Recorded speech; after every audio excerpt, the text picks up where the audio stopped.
Photo emulsion. Letakkan ke dalam scoop dalam kuantiti yang sederhana. Sensitizer. Letakkan ke dalam photo emulsion sebanyak 10 ke 15 titik dan mengacaunya sehingga sebati.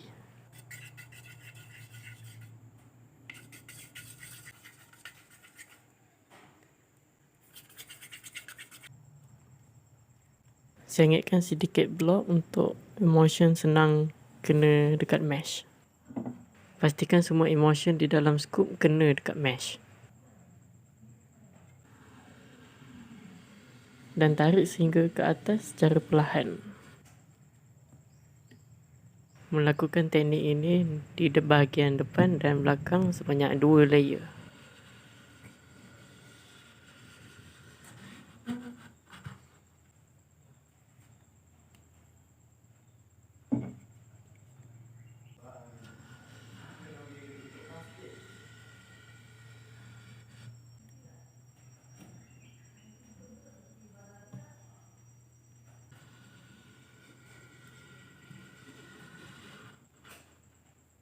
Selepas proses ini, perlu letakkan blok ni di tempat yang gelap selama 2 ke 3 jam. Meletakkan kain hitam di atas bantal untuk letakkan blok di atasnya. Dan ini adalah blok di atas bantal itu. Dan ini adalah bahagian design. Untuk expose, kita perlu tekan design itu menggunakan kaca itu selama 40 ke 50 saat supaya design dia cantik. Setelah habis expose, kita perlu tutupkan dia dengan kain hitam tu. Ini adalah proses basuh setelah kita menjalani proses expose selama 40 ke 50 saat. Spray design kita supaya design emulsion kat design kita itu menjadi lembap dan mudah ditanggal.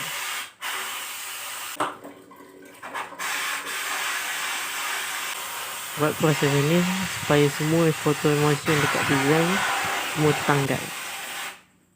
Buat proses ini di bahagian depan dan belakang.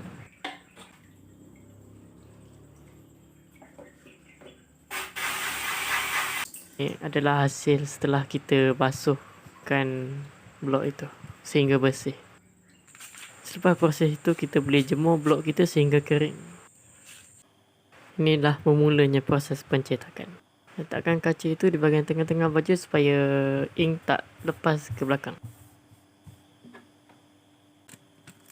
Selotip di bahagian kiri dan kanan baju supaya baju itu tak bergerak masa proses pencetakan.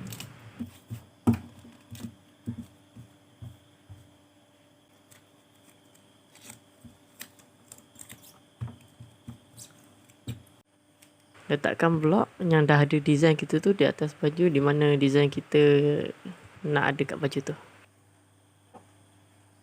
Letakkan duct wax secara memanjang supaya mudah kita untuk tarik dengan squeegee.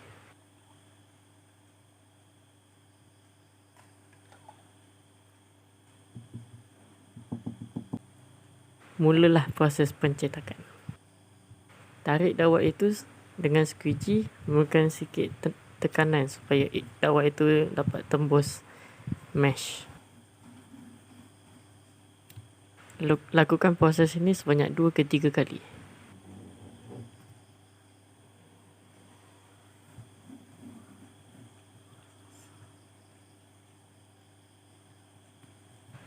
Pegang blok itu sekiranya design kita lari. Ini adalah hasil layer pertama setelah kita buat tadi tu. Menggunakan hair dryer supaya kita dapat keringkan duct wax itu untuk buat layer yang kedua. Untuk layer kedua, pastikan selari dengan layer yang utama. Dan tarik duct wax menggunakan squeegee sebanyak 2 ke 3 kali.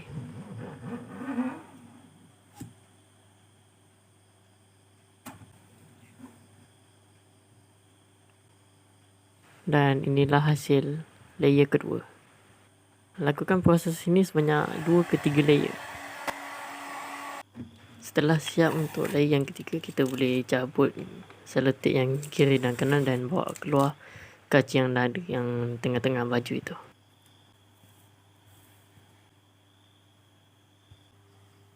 Dan inilah hasilnya setelah 3 layer. Kita boleh gantungkan baju untuk proses pengeringan.